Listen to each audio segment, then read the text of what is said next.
పచ్చివెల్లి మరియు ఎర్రిపల్లి 2 గ్రామాలలో ఇప్పుడు 3 దఫాలుగా మనం ప్రచారం చేయడం జరిగింది.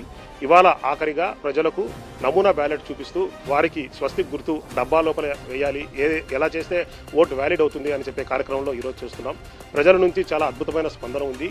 ఖచ్చితంగా కూటమి ప్రభుత్వం అనేది ఒక కూతల ప్రభుత్వం, ఒక కోతల ప్రభుత్వం అనేది ఈ 14 మాసాల కాలంలో ప్రజలకు పూర్తిగా అర్థమైపోయింది. ప్రజల దగ్గరికి మేము వెళ్ళి చంద్రబాబు నాయుడు గారు ఈ రకంగా మోసం చేశారమ్మా, మనము ఇప్పుడు ఒక అవకాశం వచ్చింది, చంద్రబాబు నాయుడు గారికి ఈ ఎలక్షన్ ద్వారా ఆయనకు కనువిప్పుగా మనం ఫ్యాన్ గుర్తుకు అత్యధికమైన ఓట్లు వేసి మెజారిటీతో హేమంత్ రెడ్డి గారిని గెలిపించాలంటేనే ప్రజలే చెప్తున్నారు కూటమి ప్రభుత్వంలో మేము పూర్తిగా నష్టపోయినాము, మేము మోసపోయినాము. ఖచ్చితంగా చంద్రబాబు నాయుడు గారి మాటలకు కొద్దిగా ఆశపడ్డం వాస్తవము. ఇప్పుడు ఖచ్చితంగా దానికి పర్యవసనంగా ఇప్పుడు అనుభవిస్తున్నాము అని చెప్పేసి చెప్తున్నారు. బ్రహ్మాండమైన స్పందన ఉంది. ఖచ్చితంగా ఆగస్టు 14వ తారీఖున మనం అందరం కూడా ఆ రిజల్ట్ చూడబోతున్నాం. ఖచ్చితంగా మంచి రిజల్ట్ రాబోతుందని చెప్పేసి వైఎస్ఆర్సీపీ పార్టీలోనే కాదు ప్రజల్లో కూడా పూర్తిగా ఆశాభావం వ్యక్తం చేస్తున్నారు.